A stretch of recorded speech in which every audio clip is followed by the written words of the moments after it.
When I was sent to the hospital for the abortion, Liang Xiang was with his young girlfriend. The 6-month-old fetus had weak breaths, but still didn't make it. That day, I lost half my life.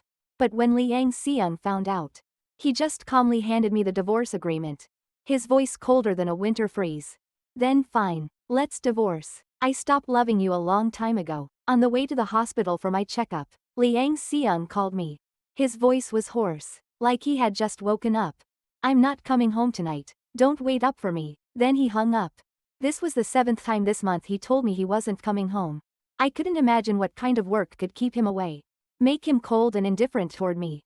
I turned the car around and drove to Liang Sihung's company. The receptionist looked surprised when she saw me, rushing to me in 3 steps, cautiously asking, "Sister Xie, what brings you here?" She kept glancing toward the office area. It was like I wasn't supposed to be here. "Just passing by to take a look," I replied casually, handing her the afternoon tea I bought on the way, asking her to share it with everyone. As I entered the office area, I noticed there were fewer people at their desks. Liang Sihung's office door was tightly shut, the lights off. When I got closer and opened the door a crack, a familiar, flirtatious voice came from inside. "When are you going to divorce her, Liang Xiang? You're not planning to take responsibility for me, are you?" My hand froze. I turned around in disbelief. The people at their desks all lowered their heads. My heart felt empty, dropping like it was about to fall to the ground. My hands and feet suddenly turned cold. Liang Sihung's voice was indifferent, but there was a rare hint of indulgence. "You can't talk about divorce while pregnant. Be good. Don't make a scene." I don't know how I walked out of that door. The few hundred meters from the company to the parking lot felt like I was walking through a century. When I sat in the car, my whole body trembled uncontrollably. It turned out the whole company knew about his little girlfriend. And I, like a fool, had been deceived. Tears fell like pearls, hitting my swollen belly. The baby seemed to know something, kicking my belly restlessly. The doctor said that if a pregnant woman cries from emotional distress, it could cause oxygen deprivation to the baby, or even a miscarriage. I held back the urge to cry, but I couldn't fasten my seatbelt after trying over and over again. It wasn't until I heard a click that I snapped back to reality. I was supposed to be on my way to a checkup. I started the car and slowly drove out of the parking lot. But then, Liang Xiang suddenly appeared in my rearview mirror. He was facing away from me, tightly holding someone in his arms, unwilling to let go.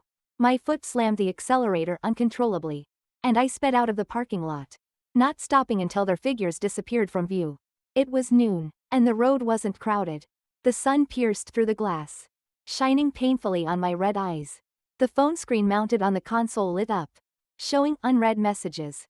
I opened the chat window while waiting for the traffic light. Several photos appeared on the screen. Liang Sihung's profile was so clear that I could see every pore on his face.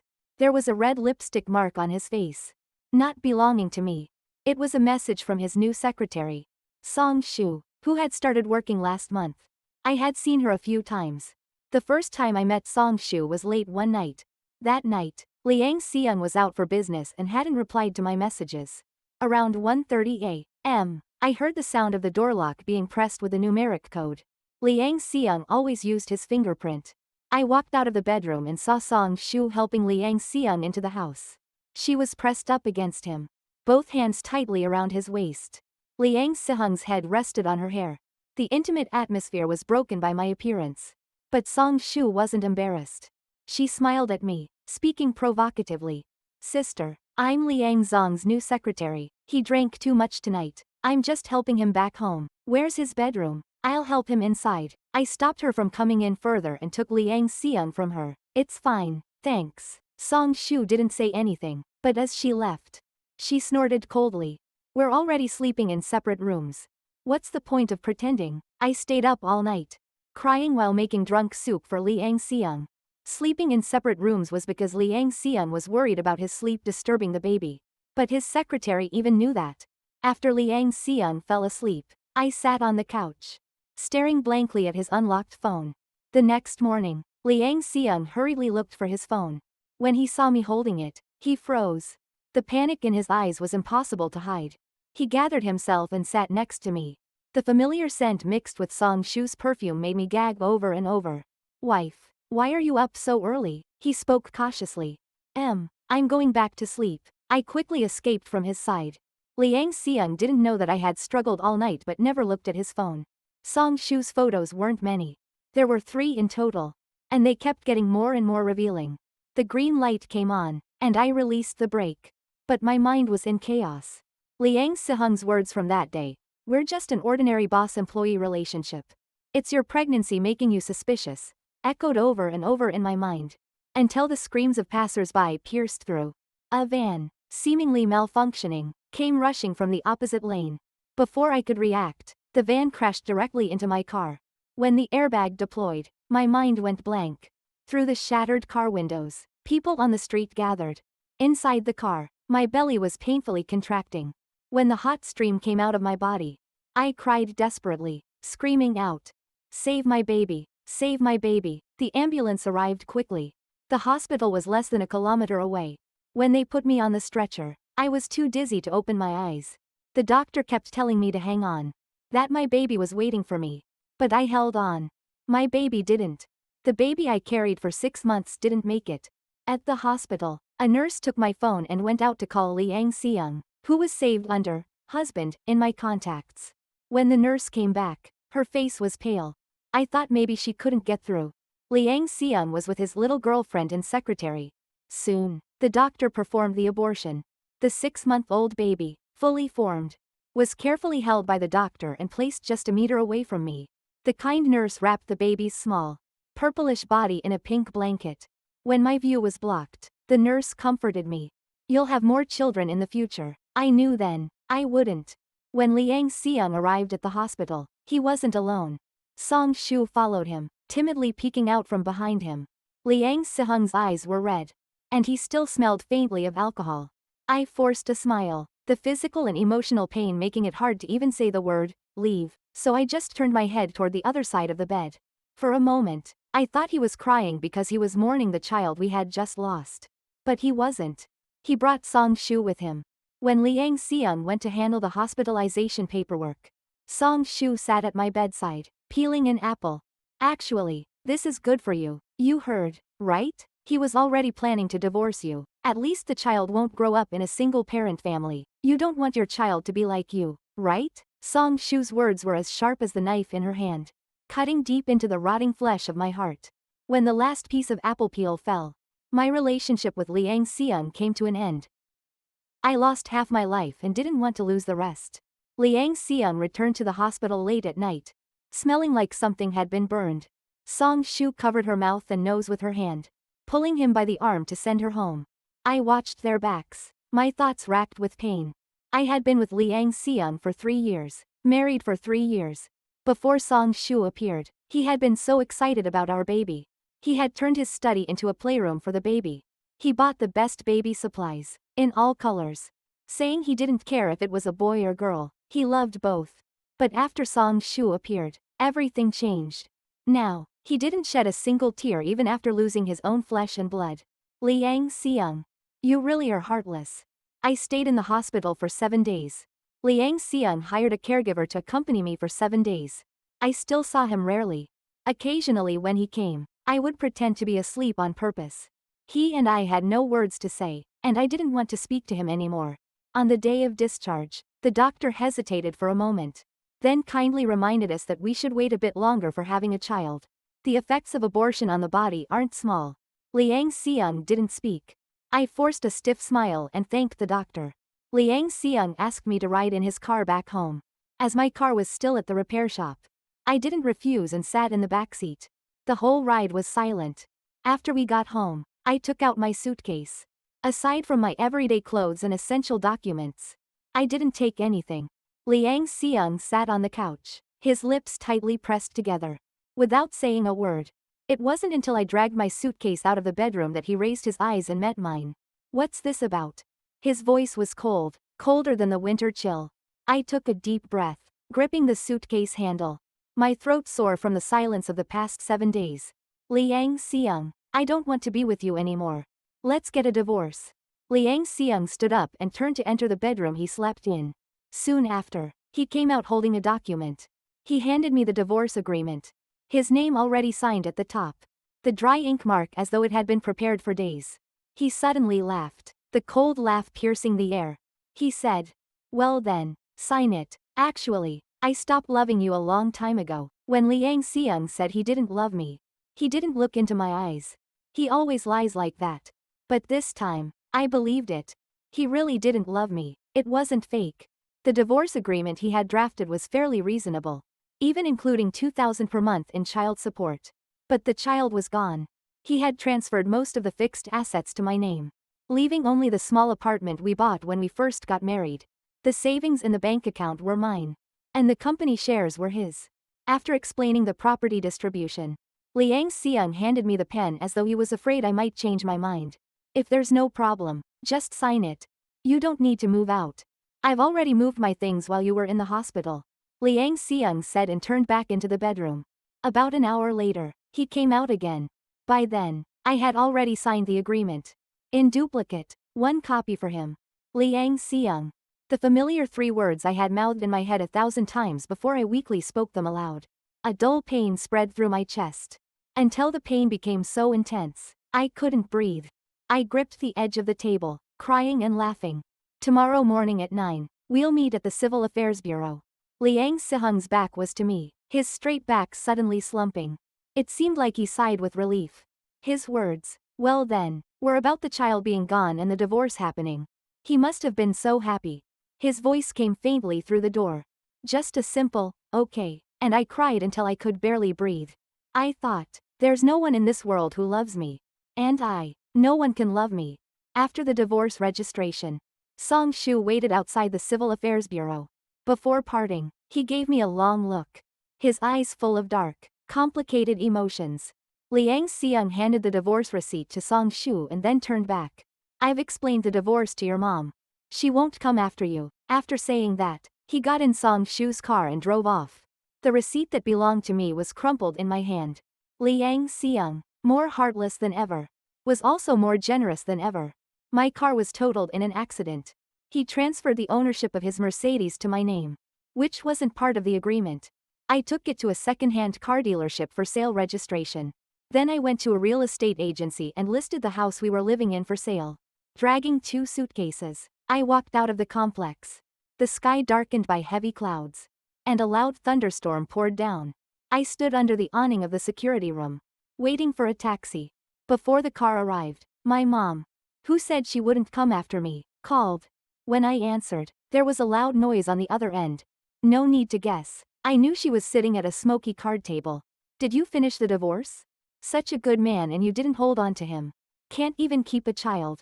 Send me another 100,000. The 500,000 Liang Xiang gave me isn't enough. Your brother needs money for his wedding and house. I pressed my lips together. Look at that. That's my mom. My mom, who never took care of me a day after I was born. I have no money. I choked, my throat tight and blocked. Wait, you said what? No money? It's okay, just come to my place tonight. No more talk. She hung up quickly. My mom's calls come fast and go fast. Just like when I had the abortion. She hurriedly dropped off a frozen chicken and rushed to her next card game. I rented a small place. It's about 30 kilometers away from where I lived. One east, one west. As soon as I dragged my suitcase into the house, my mom called again. From her tone, she seemed to be in a good mood. Not the usual tone demanding money. Not the usual harsh scolding about me being ungrateful. She asked me softly, where are you? Should I have your Uncle Shu pick you up? I trembled with anger. I'll go myself. Half an hour. Uncle Shu is my mom's current husband. The one my mom said is only half related to me. The biological father of my brother, who never treated me like a sister. The car drove toward the old city, the road getting narrower and fuller of people's lives. From far away, I saw my mom standing at the entrance of an alley. This was probably the second time in my life she looked forward to my appearance. The last time was when Liang Xiang brought 300,000 as a bride price to propose. The taxi stopped at the alley entrance. My mom held an umbrella over my head. She smiled at me, making my heart race with unease. Liang Xiang gave my mom 500,000. I didn't know. I asked my mom, and she said it was for her mental compensation because I had a miscarriage. Seeing me lost in thought, she pinched my arm and told me not to mention Liang Xiang or the past anymore. She said, once divorced, you're single again. As she spoke, pointing, I saw a tall figure under the dim streetlight in the alley. The owner of that figure was also looking at me. Who? I glanced warily at my mom. She grinned, leading me right to that person, full of enthusiasm. You always used to stick to Shen Chao, remember? Yesterday I ran into Aunt Shen at the market. She told me Shen Chao is back from overseas. So I invited him over for dinner. Shen Chao. Memories from more than 20 years ago were suddenly awakened. Because I'm a girl, my dad divorced my mom right after I was born. In my 28 years of life, my dad never appeared. He was a stranger to me. And my mom. She abandoned me with my grandma right after I was born. Grandma loved me. She would rather save her medicine money to support me in school. When I was young, I didn't understand. When I did, Grandma's illness couldn't be cured anymore. Grandma passed away the year I was in second grade. She tightly held my hand, whispering in my ear her life's bankbook and password. She was afraid my mom would take it, and I wouldn't be able to go to school. After Grandma's funeral, my mom took me back to her new family. She didn't stop me from studying, but she didn't treat me well either. Because I had a brother now. My mom's new husband told me to call him Uncle Shu. And he always looked at me coldly. Later, every time school ended, I would secretly run back to Grandma's dilapidated house. Only Grandma's scent made me feel at peace. But my mom found out. She grabbed me by the ear at the alley, scolding me for being disobedient. Shen Chao appeared at that moment. He suddenly rushed over, grabbing my mom's arm tightly. His handsome face twisted. Mom, come and talk to Aunt. She's just a little girl. It hurts. Shen Chao lived upstairs from my mom's house. And she recognized him, loosening her grip.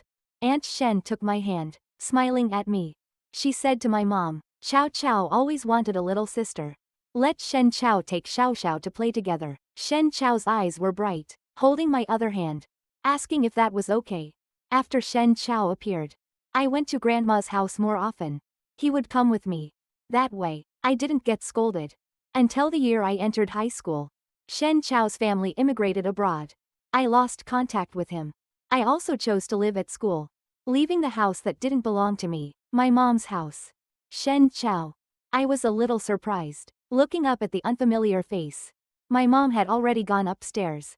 Shen Chao held an umbrella over my head, his shoulders soaked by the rain. I awkwardly moved closer to him, and he smiled. In that moment, I caught a familiar feeling. Like when he used to help me sneak away to see Grandma.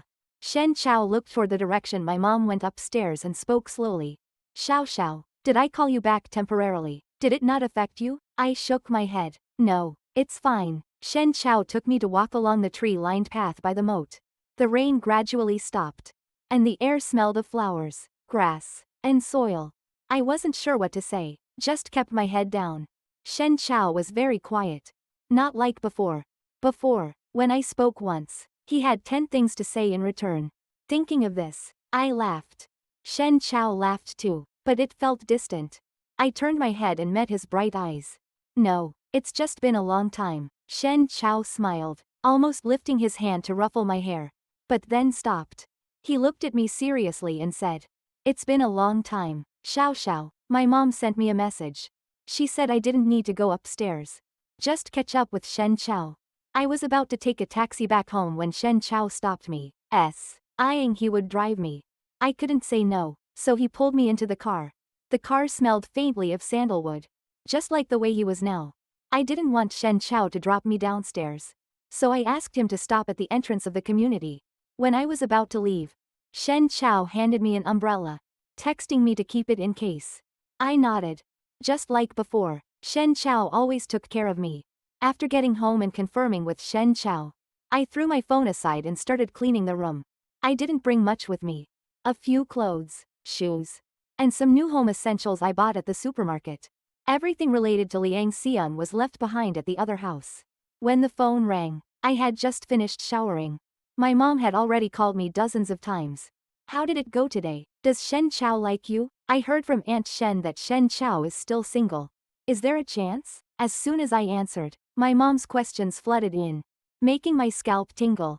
Until I finally understood her intentions. I almost laughed bitterly, trembling as I held the phone. Mom, I haven't divorced yet. Even if I do, I won't remarry. I hung up. The bitterness and suffocating emotions engulfed me like a storm, swirling around without calming. Shen Chao messaged me half an hour later. Xiao Xiao, Aunt didn't make things hard for you, right? This time I'm not leaving. Shen Chao's company was very close to where I lived now. He occasionally asked me out for dinner after work. But I always turned him down. Since I found out my mom's intentions, I've been keeping my distance from Shen Chao. Shen Chao seemed to find a loophole in my excuse. Directly waiting downstairs. That night was Christmas Eve. Shen Chao messaged me, "Want to see the snow? I'll take you." I was a bit dazed. Sioux City rarely sees snow. This time, I put on my down jacket and went downstairs. Shen Chao was leaning against the car. His eyes focused on the entrance of the community. When he saw me, a flash of joy crossed his eyes. "Shen Chao." I handed him an apple, carefully decorated by me, and wished him a Merry Christmas. Shen Chao took it from me, almost unable to put it down. It was just an apple, and I had drawn a silly smiley face on it. The whole city was enveloped in the atmosphere of Christmas. Shen Chao drove through the lively city center, stopping at a lakeside restaurant with a great view. The restaurant's lights were dim. It had that kind of classy, music-filled vibe. Shen Chao handed me the menu and then disappeared. I ordered based on his childhood preferences, my gaze casually scanning the people walking by the lake. When Shen Chao returned, snow had begun to fall by the lake. Many people gasped in surprise. I excitedly pressed my face to the window to look outside and then turned to face Shen Chao's gaze. It was really snow. Shen Chao pressed his lips together, his eyes full of affection. "Yes, it's snow. Do you like it?" A belated birthday gift. 2 months ago, on my birthday, I posted a message on my Moments. "This winter, I wanted to see snow in Sioux City." Liang Xiang commented, "Whatever my wife wants, she will get." Winter came. I saw snow. Snow that had nothing to do with Liang Xiang. Shen Chao took out a snow-white fluffy scarf and matching fluffy hat from the bag he had brought. "Want to wear them? Let's go outside and see." He could tell how I was feeling, just like when we were kids. I was so excited that I didn't even realize he was the one who tied the scarf for me and put the hat on my head. The snow wasn't heavy, just lightly falling on the wooden bridge by the lake. Many couples were hugging and taking photos in the snow. I looked around and realized that only here was it snowing. Shen Chao wasn't embarrassed at all. He walked up to me and handed me a fluffy, cartoon-shaped hand warmer. His voice was laced with an emotion that immediately made me understand. "Ah, you caught me. Artificial snow, but it works, right?" My heart trembled. I turned around, pretending to let him take a photo of me. The moment I turned, tears unexpectedly fell. Such a good Shen Chao. I don't deserve it. After a long time, Shen Chao softly called my name, saying, "Let's go, time to eat." At dinner, I noticed a pair of eyes subtly studying me. I raised my gaze and locked eyes with Liang Xiang. He and Song Shu were sitting not far from us. Song Shu followed Liang Xiang's gaze and turned to look at me, smiling. When our eyes met, I quickly lowered my head. Shen Chao was placing pieces of steak onto my plate as he asked, "What's wrong?" I looked up, smiling brightly. "Nothing." I told Shen Chao about the story of me and Liang Xiang. The beginning of the story was simple. During my senior year internship, I met Liang Xiang, a graduate from the same school. At that time, he wasn't running a business, didn't have his own company. Because of our alumni connection, we naturally became closer. On graduation day, Liang Xiang confessed his feelings to me. The next year, he started his business, seized the right moment in the industry, and made his first fortune. The third year, we decided to get married. My mom made a big demand, asking for a 300,000 yuan bride price with no dowry. Liang Xiang didn't hesitate and rushed to my house with 300,000 in cash.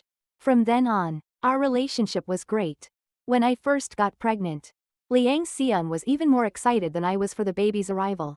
He personally selected all the prenatal supplements, all of which were expensive, but he said it was worth it. He accompanied me to every prenatal checkup, even the most expensive non-invasive screening. He said, "From the moment the baby is in the belly, it deserves the best." But life is like this. What we thought would last forever couldn't stand the test and shattered with a single touch. My baby only saw this world for a moment, and my marriage was coming to an end. Shen Chao was silent for a long time. He carefully cupped my face, placed the hood of my down jacket on my head, and wrapped his arm around me. My head rested on his chest. "Have you not cried properly yet? Cry. Once you cry, it will pass. It's okay." I couldn't hold back my emotions. Like the time on Grandma's Memorial Day, I leaned on Shen Chao and cried. After a long while, I looked up at him. His features were scrunched up, just like when he was a child, looking even more pained than I was. There is always someone who loves you. Sorry, I came too late. It was hard for me to respond to Shen Chao's feelings. But when it was time to go to the divorce registry, Shen Chao accompanied me. When we arrived, Liang Xian was already waiting at the entrance of the Civil Affairs Bureau. In just a month, he seemed to have lost some weight. I looked around but didn't see Song Shu. Liang Xian seemed to notice my confusion and finally spoke. She's waiting in the car. Let's go. Don't waste time. He glanced at Shen Chao behind me, expressionless. When we got the divorce certificate, the staff checked again and again to make sure we had thought it through.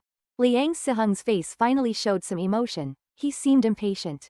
After we left the Civil Affairs Bureau, Liang Xian followed me to the Housing Bureau to handle the property transfer. When I was signing the papers, Shen Chao called Liang Xian outside. Half an hour later, they still hadn't come back. I started to get worried and walked outside. Just in time to meet them returning together. Shen Chao looked fine, but Liang Xian was wearing a mask. When Song Shu arrived, the transfer was already complete. She nervously stood in front of Liang Xian, holding his arm. How is it? Liang Xian nodded. It's done. I didn't look at them anymore and left with Shen Chao. On the way to the parking lot, Shen Chao was quiet. His mood had shifted since returning with Liang Xian. I tugged at his sleeve. What's wrong? Did Liang Xian say something bad? Shen Chao suddenly held my hand. He didn't say anything but pulled me into his arms. Taking a deep breath. After a while, he spoke. It's nothing. I just think you'll be happy. I sold the car and house Liang Xian gave me. On the day of the house viewing, the buyer walked around the house several times, continuously praising it. I smiled, pressing my lips together. The house's design took Liang Xian and me half a year, and the renovation took another year and a half. Every part of it was evidence of our love. But later, neither of us wanted it. There were some miscellaneous items left in the house, and Shen Chao helped me arrange for someone to handle them. The buyer was quick and paid the full amount on the day of the contract signing. The transfer was expedited, and it was clear he was satisfied.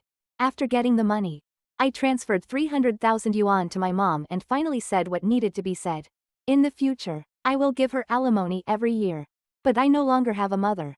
Later, Shen Chao accompanied me to buy a new car. I found a job. It was a bit far from where I lived now.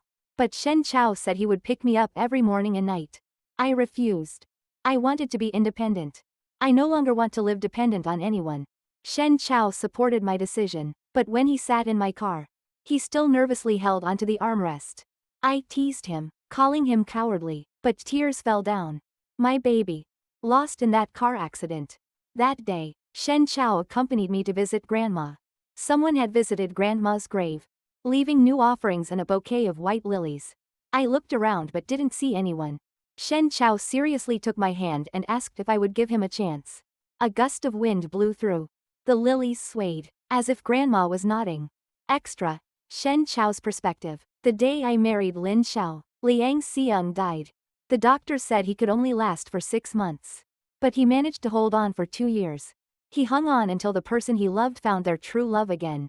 The night before the wedding, I went to visit him at the first apartment he and Lin Xiao bought together. The apartment was filled with things that Lin Xiao had someone move out when she sold the house. There were the couple mugs and slippers they used, their photo albums, their wedding pictures, and everything from the past few years of their lives, every meal, every season. Lin Xiao didn't want any of it. And so, by Liang Siheng's request, I moved it all back for him. He was weak, leaning back on the bed, his voice fragmented and unclear, making it hard for me to understand him. Is she okay? She probably still hates me. No, she must have forgotten me by now. It's better that way, better to forget. Liang Siheng's gaze was cloudy, a far cry from the man I saw the first time at that lakeside restaurant. After talking to Liang Xiang for a while, I walked out of the bedroom. Song Shu poured me a glass of warm water. My eyes lingered on a well-ironed suit on the sofa. Song Shu looked at me, her eyes red. She choked back tears. My brother says he probably won't make it through tomorrow. He wants to wear the suit that your sister-in-law bought for him. He said this suit was bought with 3 months of her salary when they were dating. How is she? Song Shu walked over to the sofa, carefully checking the suit. I clenched my fist. And after a long pause, I finally replied, she's fine. Song Shu nodded. She glanced at the bedroom door, which was tightly closed. Your sister-in-law, that car accident. It caused her to miscarry. She was hurt physically. My brother almost lost half his life too. That day, he held the 6-month-old baby. Hiding in the car, crying all night. Shen Chao, you have to treat your sister-in-law well. Otherwise, my brother, even as a ghost, he won't let you go. I found out about all this when I went out alone with Liang Xiang that day. I punched Liang Xiang in the face. And he collapsed to the ground, blood streaming from his nose. When I was about to call 120, he stopped me. He told me the truth. Liang Xiang was the weakest man I've ever known. He wasn't afraid of divorcing Lin Xiao. But he was terrified of letting Lin Xiao witness his death. So he didn't deserve her. He didn't deserve to have children with Lin Xiao. He didn't deserve her love. He accepted the fact that he was in the late stages of cancer in just one night. In fact, in one night, he called a distant cousin to come and act as his companion. He lied to himself, thinking that short pain was better than prolonged suffering. But in the end, he took half of Lin Xiao's life away. He forgot that he never loved Lin Xiao more than she loved him. During all the days he thought Lin Xiao had forgotten him. Lin Xiao was tossing and turning, still thinking about him. It took me 2 years to make Lin Xiao believe in love again. Luckily, we're getting married now. For the rest of our lives, I will be by Lin Xiao's side. As for Liang Xiang, I won't let Lin Xiao ever know. I won't let her know about the sacrifices and self-pity that Liang Xiang thought he made. In the 3rd year of our marriage, Lin Xiao and I had a daughter. Lin Xiao cried all night, and I couldn't sleep a wink, my heart aching for her. I was afraid she might hurt her eyes or her body while in her confinement. While Lin Xiao was napping with our daughter, I took the 100-day photo of our daughter to visit Liang Xiang. There were a lot of fallen leaves at Liang Xiang's grave, but the grave next to his was clean and neat. I walked closer, and on the small gravestone, there were a few small words engraved. Liang Xiang's daughter, Liang Muxiao, extra, Liang Xiang's perspective, Lin Xiao, I'm sorry. Lin Xiao, I love you. Baby, I'm sorry. Baby, Daddy loves you. Song Shu, don't tell her, I still miss her. Hatred is easier to let go of than love. Liang Xiang, please don't harm Lin Xiao again in your next life. Without you, she'll live a better life.